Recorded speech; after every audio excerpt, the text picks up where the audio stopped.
Waheguru Ji Ka Khalsa, Waheguru Ji Ki Fateh. My name is Jasleen Kaur, and I'm a trans creator on the Guru Granth Sahib project.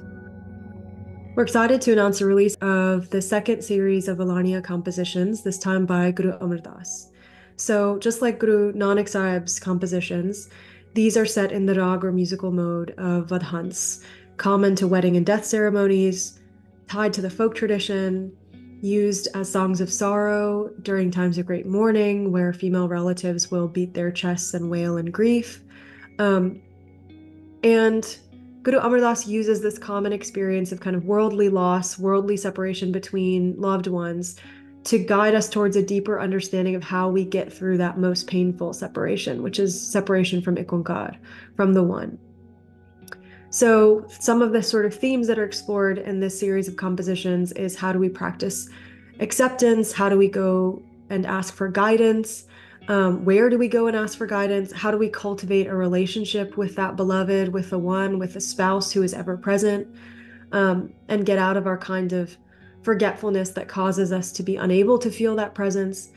And so I thought I would focus on one particular stanza in the first composition, which is stanza 3, um, and just tell you a bit about it and maybe touch on some significant terms. So, in the third stanza, Guru Amardas says, "Let us ask those saintly beings who are happily wedded to the divine, who are experiencing the presence of the One, who are having an intimate relationship with the One that is personal to them, who recognize their own spouse. Um, let's ask them how we can have that relationship too, right? Like we don't have to do this alone." And I think the thing that's really beautiful throughout these stanzas is that there's always a possessive in front of the husband, even when we're talking about being separated. Um, our relationship with IkOankar is one where we have ownership coming both ways. So it's not just that IkOankar is the owner, it's also that like we have a stake in this relationship. And even if we feel separated, like that's our spouse, which I think is really beautiful. But that's just a little bit of a tangent. So also the Guru says, how do we go to these people for advice? Who even are the saintly beings? These are not people who are classically religious or saintly in the way we might think, right? Like displaying piety, displaying reverence through external garb, through particular rituals and austerities and disciplines.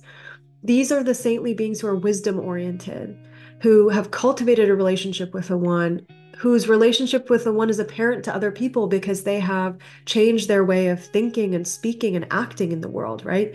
So we go to those people and we ask them by renouncing the self, renouncing the ego, and serving. We come with humility and a willingness to be guided. And they show us that the eternal spouse, IkOankar, is met through the wisdom, through a relationship with Shabad, through deep love and devotion. And that all of this happens naturally and habitually through this service and through this letting go.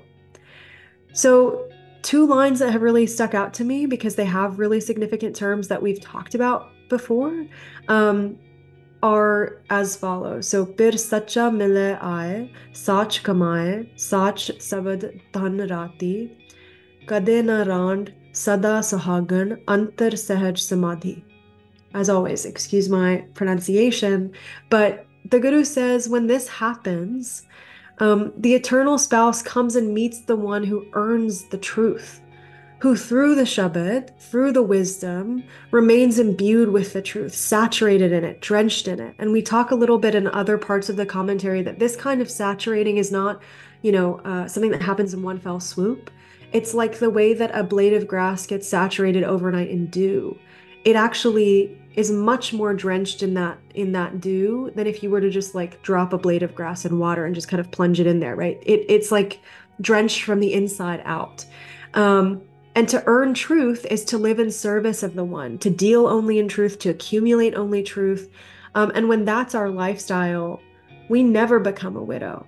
And so this play on like the worldly kind of paradigm and the sort of trans-worldly paradigm is really important. We become eternally sahagans, eternally happily married women, eternally the fortunate and connected seekers. And so that paradigm the Guru is invoking of human brides and the divine groom and widows and sahagans is all being reframed. We're asked to kind of zoom out and widen our perspective. The foundations of the worldly relationships as we understand them are being shaken.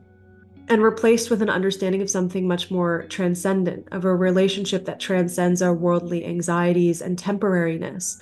So it's worth reminding everyone that in the cultural context of that time, a woman's worth was exclusively tied to her father or to her spouse. And if her husband was to leave her or was to die, her status would diminish, right? So widows had the least amount of social currency because they could not provide for themselves and they were understood as having no value without their husbands. But in this paradigm, what's so beautiful and revolutionary about the Guru's reframing is that we are all the feminine beings. We are all the seekers in relationship with this spouse, and that spouse is the only eternal one. That spouse never leaves us. It's not possible for us to be abandoned by that beloved. It's not possible for us to be widowed. We are forever fortunate, forever connected, and we have that potential because of the eternal relationship to be in constant sahaj. So sahaj refers to this state of divine love and awareness that is beyond the influence of worldly attachment. And when a seeker continuously and consistently follows the guidance of the wisdom, implements the teachings of the wisdom in life, when the seeker is constantly in relationship with the one, devotedly engaging in remembrance and praise and identification, that state of being is reached and it becomes permanently etched in our consciousness. This is a perpetual state of divine love and awareness. And so we're able to transcend all of that worldly paradigm and the anxiety that it brings to see that the most important relationship that we have with the most important spouse is steady and eternal. And that's such a gift. It's so hopeful. And the Guru says, like, in this state of Saj, the seeker feels that constant presence, feels that the one is always permeating within them. And we too can witness that. We too can enjoy that color of love naturally. We too can be drenched in devotion. And we do this by experiencing, recognizing, and acknowledging those saintly beings, those wisdom-oriented people, the truth exemplars who live in the truth. And by having a relationship with them, by seeking their guidance. We do this through service, through deep devotion, through the wisdom. We do this through letting go of our own egos. And that's how we become truly happily married, truly fortunate seekers. And so the question for us becomes like whether we will seek that guidance, whether we will renounce the self and serve and earn the truth, whether we will become imbued in that slow and beautiful and lasting way, drenched in a way that is slow and powerful and sort of irreversible.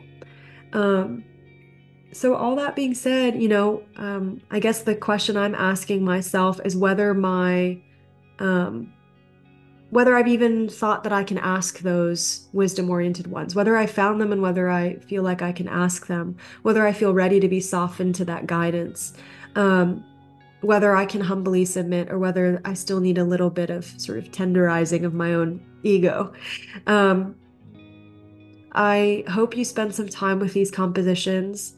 I find them both hopeful and stark because a lot of what is said is quite simple, but it can read really in a really uncomfortable way for us because these are the things that we know to be true and that we stubbornly dismiss or ignore. So I urge you to have a relationship with these compositions that isn't one of like, oh, these are condemning me or these are harsh, and to understand that like we're reading those things in because we kind of know on some level the things that the Guru is saying to us. As always, there's footnotes. There's the transgression and translations. There's the commentary, the word meanings. Spend some time and see what it looks like for you to really seek connection with the one, to really understand your own feelings of separation with your own spouse. Waheguru Ji Ka Khalsa, Waheguru Ji Ki Fateh.